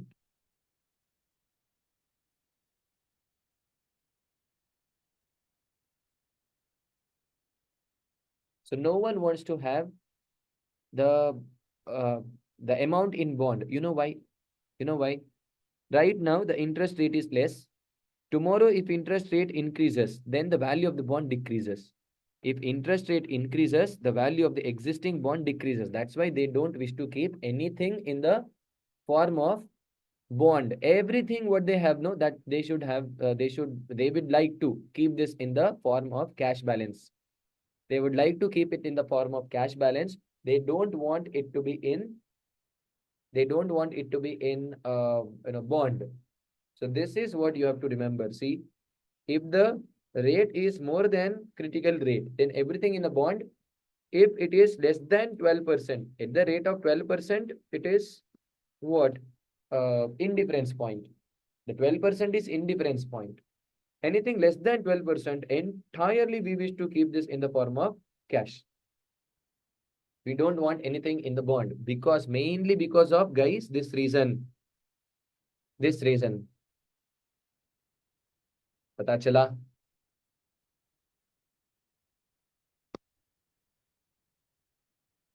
So they can, at the high current rate of interest, they will convert their cash balance into bond because they can earn high rate of return on the bond. They expect capital gain resulting from the raise in the bond prices consequent upon expected fall in the market rate of interest. If rate of interest falls, then this amount, the market value will increase. Conversely, if the wealth holders consider the current interest rate as follows, composed to as low compared to the normal critical rate of interest. In a sense, if they expect the rate of interest to raise in the future, they would have an incentive to hold their wealth in the form of liquid cash rather than bonds. They wish to hold everything in the form of liquid cash rather than bond. They don't wish to keep anything in the bond. They wish to keep everything in the form of cash. So that's what we have seen in this diagram. I think this diagram is there in your study mat. Study mat mein this diagram is there. Correct? No? Yes, sir. Now the question is, sir, what is liquidity trap? There is one concept here. The meaning of liquidity trap. The concept is liquidity trap. Liquidity trap is a situation where expansionary monetary policy, increase in money supply, does not increase the interest rate, income, and hence does not stimulate the economic growth. See, liquidity trap is a situation when expansionary monetary policy does not increase the interest rate. For example, think that I am pessimist. I think that tomorrow the days will be harder and it is difficult to earn money tomorrow. Okay. I think that what I do, whatever the money I get, no, I go on saving. I don't spend it. You know what is expansionary policy, monetary policy? Government wants to expand the supply of money. Government wants to expand the supply of money. That means they want to expand the transactions and demand. That is expansionary monetary policy. Okay, so that means they does not uh, they want to increase the demand in the economy. But if I am pessimist, no, if I am pessimist, whatever the money I get, do you think I will spend it? No, I don't spend it. I keep it in my pocket or I save it because I am pessimist here, not optimist. So liquidity trap is an extreme effect of the monetary policy. It is a situation in which general public is prepared to hold on to whatever the amount of money is supplied. We will hold on everything that we supplied, we will keep it in our pocket at a given rate of interest. They do so because of the fear of adverse events like deflation, war. In that case, a monetary policy carried out through open market operation has no effect on either the interest rate or the level of income. So it has no effect on the interest rate or the level of income. Why? Because see, if I am pessimist tomorrow, I feel that the market is going to crash. Then do you think I will spend everything today? No, I don't spend anything now. In a liquidity trap, the monetary policy is powerless to affect the interest rate. The liquidity policy is powerless. It has no power. There is a liquidity trap at short term. There is a liquidity trap at short term 0% interest rate. If there is no interest at all, then I will keep all the money. If there is no interest at all, 0% interest rate, then I'll keep all the money. See, when interest rate is zero, public would not want to hold any bond. Why? Because it's not giving any income. So I'll keep all the money in the form of cash. Since money, which also pays 0% interest rate, has the advantage of being usable in the transaction. At least I can use in the transaction now. So that is called as liquidity trap, where the interest rate on bond is very less or zero. This will lead to liquidity trap.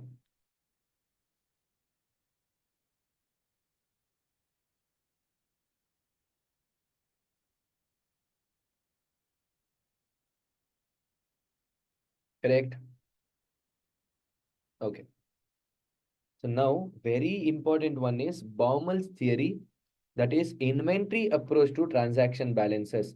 This topic you again have it in Inter में this topic is in FM, financial management में you are going to study about this topic again.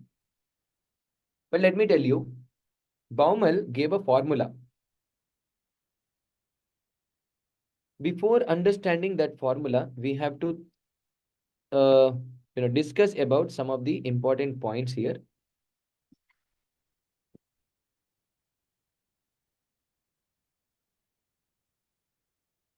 Okay, listen. Somewhere 10-15 minutes. I need somewhere 10-15 minutes. Listen to me very carefully. Very important one. Here, uh, the transaction. If I keep all my money in my pocket, all the money in my pocket, do you think is there any loss? Can you tell me, is there any loss?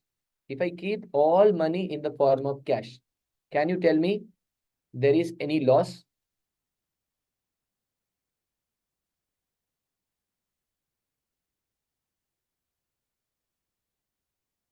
Fast. Guys, fast. Otherwise, I don't leave you early. I'll take it till 8 o'clock.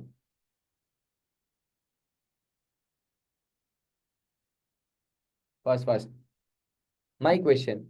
If you keep all your income in your pocket, if you keep all your income in your pocket, is there any loss? No? Yes or no?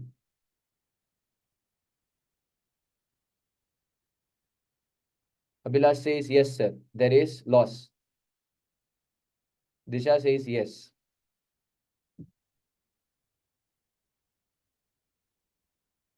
If yes, Abhilash, what is the loss? What loss we will get? We will have.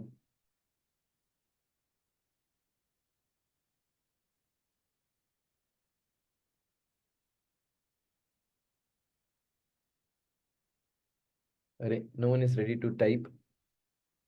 The loss is, yes, there is loss. What is the loss?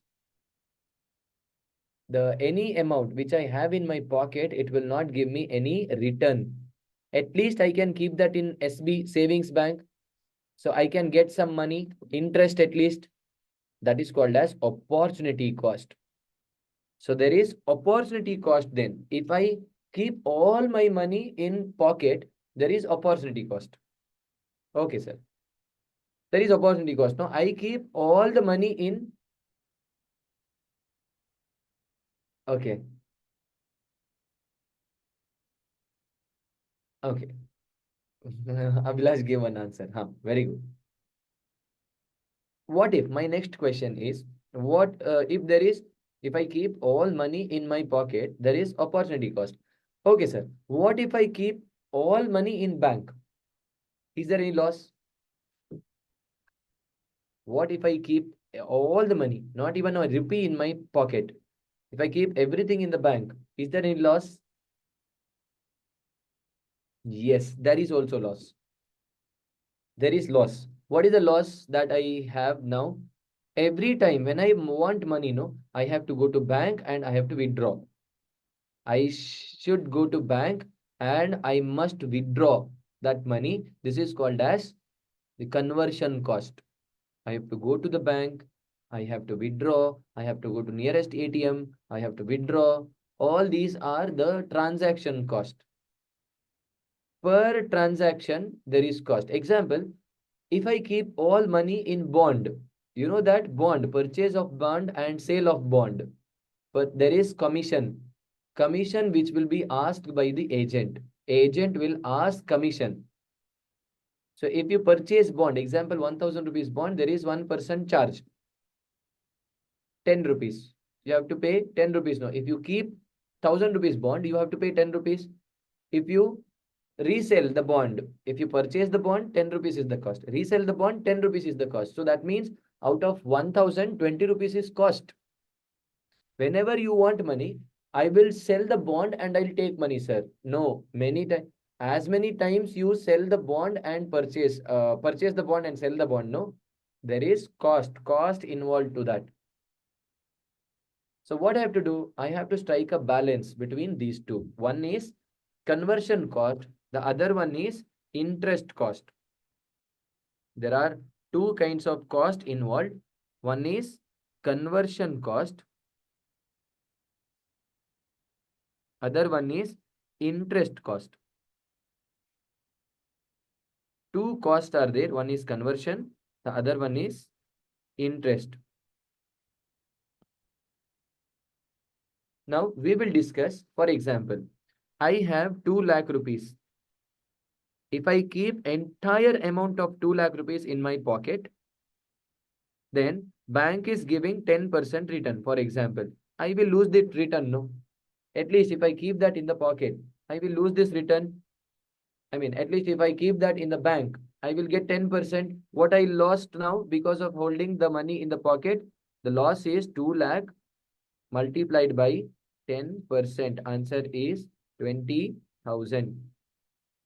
20,000 is the loss. Okay, sir. I keep all these 2 lakh rupees in my bank. A bank nahi, bonds. Then whenever I want money, example per month, example per month, I want 10,000 rupees. I want 10,000 rupees. I have to sell the bond to the extent of 10,000. 1% is the 1% is what? See, for purchasing 2 lakh bond, I have paid 1% commission. How much? I paid 2,000 rupees commission. And every time I convert bond into cash, every time when I convert bond into cash, 10,000 multiplied by 1%, that is 100 rupees here. For all month, for 12 months, I have to pay 100, 100, 100, 100, 100, like this. I have to pay for 12 months here.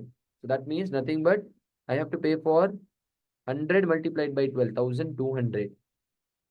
Correct? This is also cost, no? This is called as conversion cost. Conversion, and this is opportunity. So what I have to do? I have to strike a balance.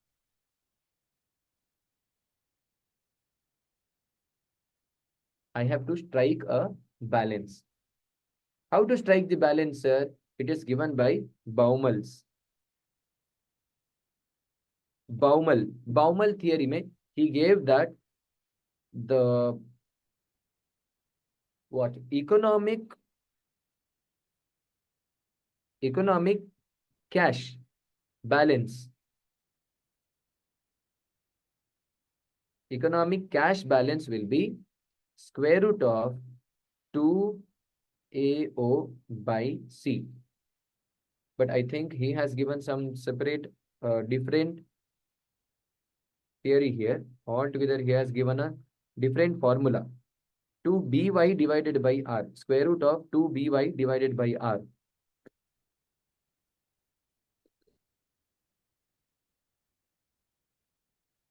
So what is B here? It is annual requirement of the cash. How much cash I want annually? That. And Y is equal to conversion cost. R is equal to interest. Interest rate of interest. I'll explain. See, we will explain. Actually, not there in your syllabus. To some extent, I will explain so that you will get the idea why he gave that. For example, I want 1,20,000 per annum. For whole year, I want 1,20,000 rupees. Okay. And if I convert bond into cash, I will get the cost of rupees, example, 100. 100 rupees is the cost. Per transaction, per conversion, 100 rupees is the cost. Okay? 100 rupees is the cost. Okay. And rate of interest is, example, 10%. 10% is the rate of interest. Can you calculate economic cash balance? How to calculate? That is equal to square root of 2by divided by R. 2 is constant. 2 multiplied by annual requirement is 1,20,000 multiplied by conversion cost is 100 divided by rate is 0.1. So this you have to calculate. How to calculate? 2 multiplied by 1,20,000 multiplied by 100 divided by 0.1 square root. Answer is 15,492.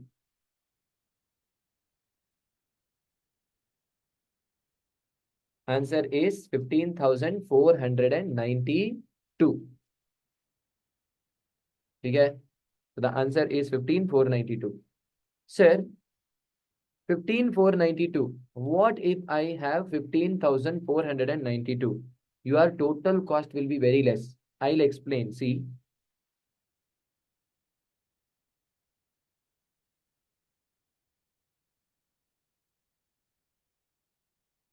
Okay.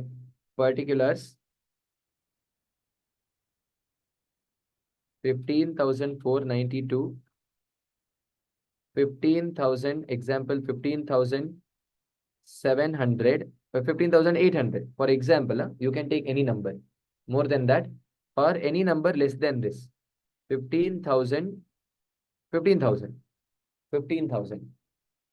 First of all, if I have 15,492, if I convert every time whenever I get money, no?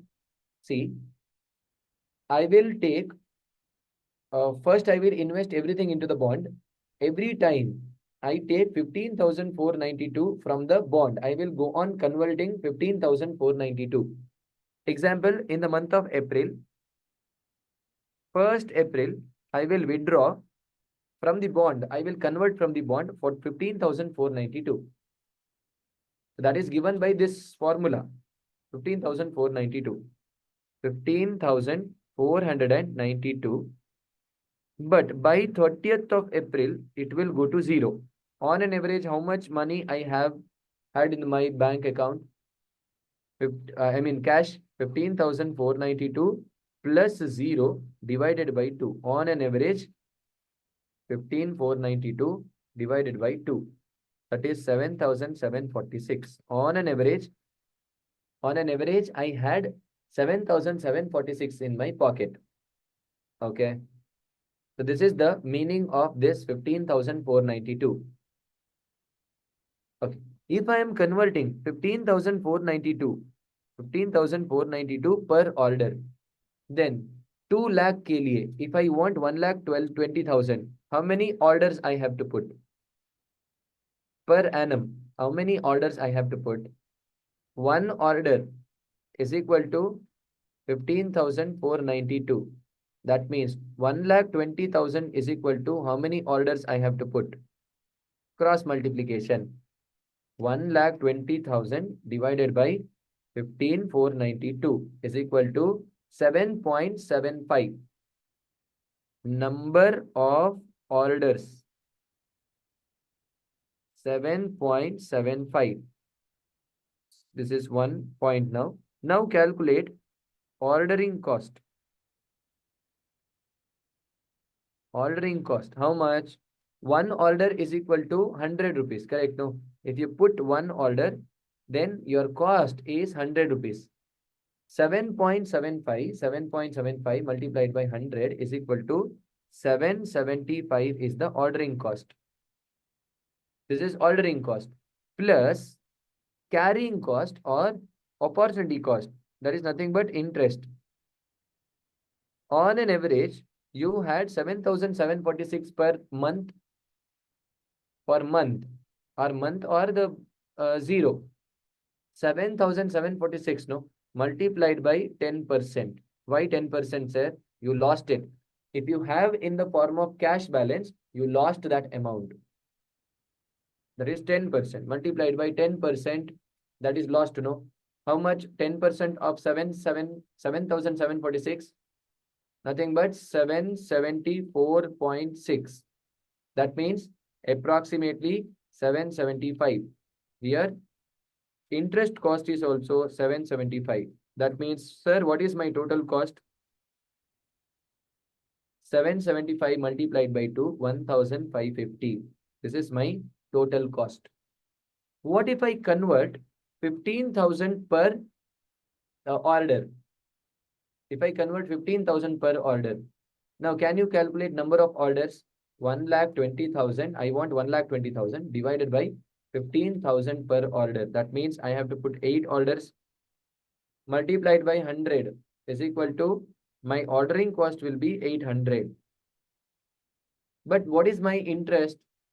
It will start from 0 here, just like this. Okay, 15,000 at the beginning. At the end, it is 0. That means on an average, 15,000 plus divided by 2. 7,500 multiplied by 10%. Why 10%? That is opportunity cost. So which will be 750 plus 800. 750 plus 800. Answer? Really? I'm getting the same answer.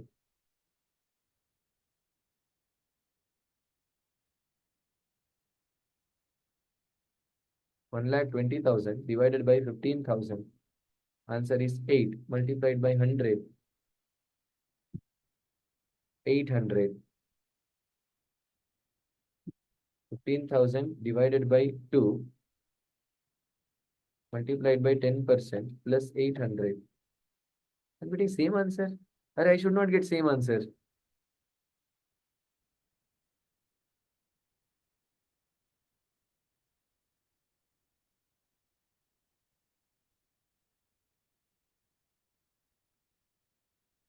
I have to get more here.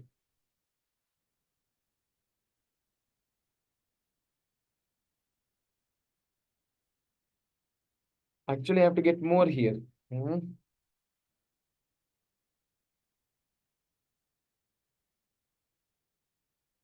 Some calculation error it is.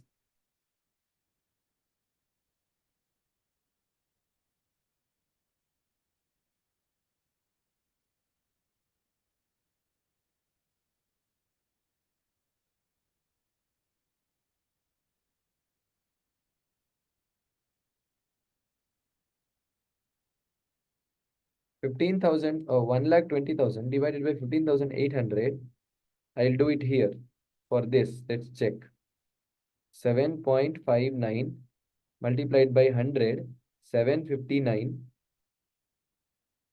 15,800 divided by 2 multiplied by 10%, 790. This is also almost same.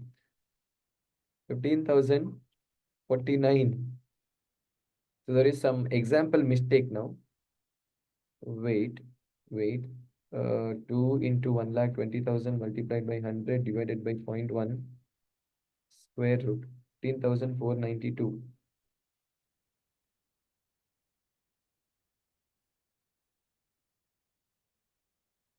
ये कैसे हो सकता है? ये नहीं हो सकता. Obviously, here you have to get more and some calculation error which I have done here.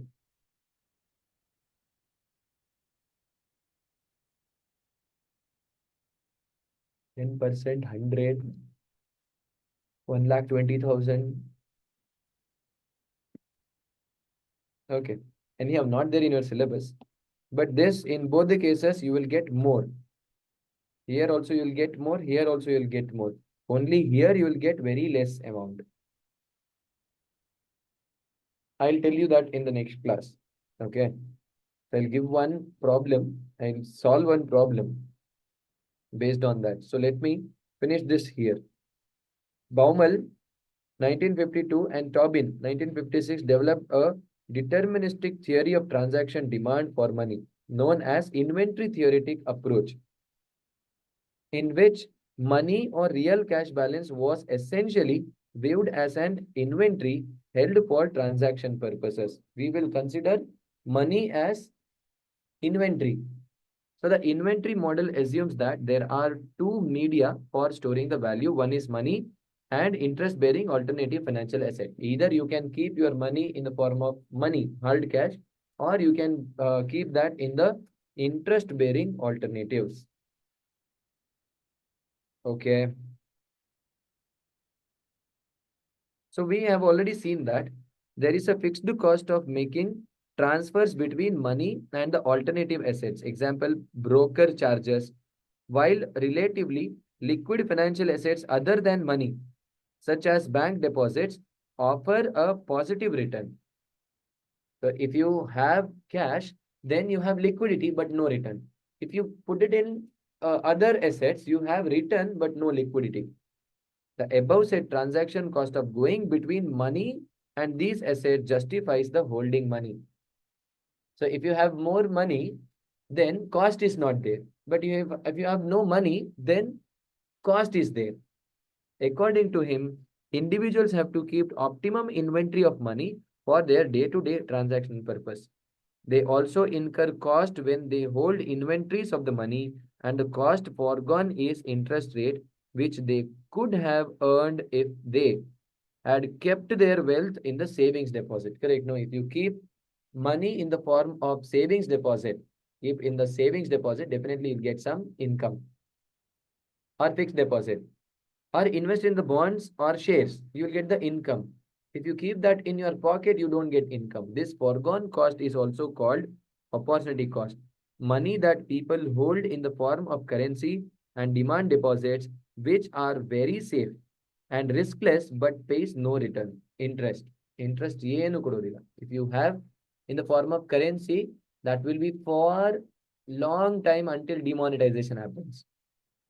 While bonds or shares provide return but are risky and may also involve capital loss if the people invest in them.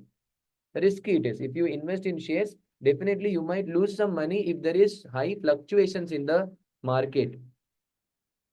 But saving deposit in bank is quite safe and risk-free. Saving SB, it is risk-free, but it will give some interest or return, also very less return. So Baumel questions why people hold money in the form of currency or cash or demand deposit instead of savings deposit, which are quite safe and risk-free and also earn some interest as well. So we have to see that Baumel is telling why you have to keep it in that way. So according to him, It is convenience and capability of it being easily used for transaction purpose. Which one?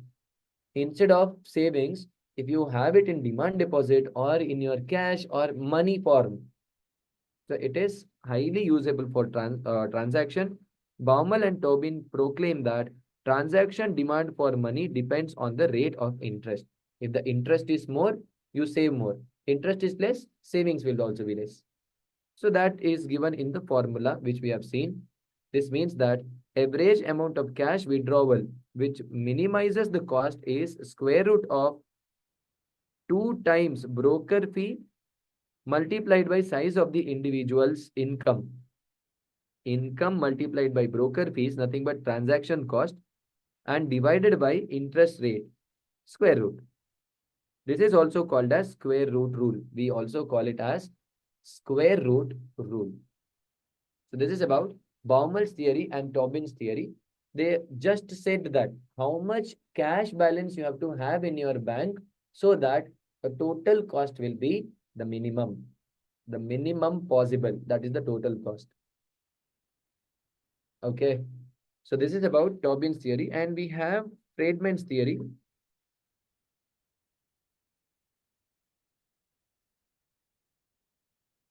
Only one page is left. We will do this in the next class, and we will go to concept of money supply. Hmm. Okay, yeah, here. These are interesting part and monetary policy. Last one is monetary policy. This tomorrow and day after tomorrow. By day after tomorrow, we will finish chapter number 8, 31st and 1st. If you have class on 1st, then we'll finish it by 1st.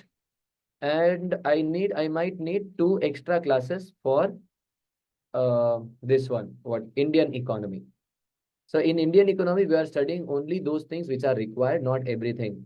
Not required at the same time, not so important too. It is everything related to what the everything in that is related to the current affairs or the things which you need to remember, memory based. So that's why I'll do to the extent which is required, and other things that will be on your own. I will tell you what is required. Okay, not to worry. So here,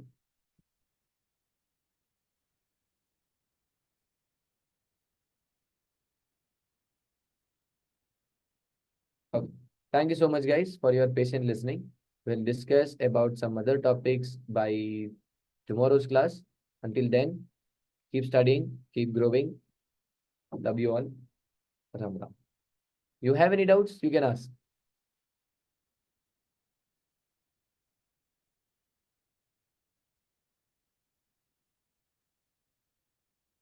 No? Yes, everyone, thank you so much for your patient listening. We will discuss about more topics, more interesting topics in tomorrow's class. Until then, love you all. Jai Sri Ram.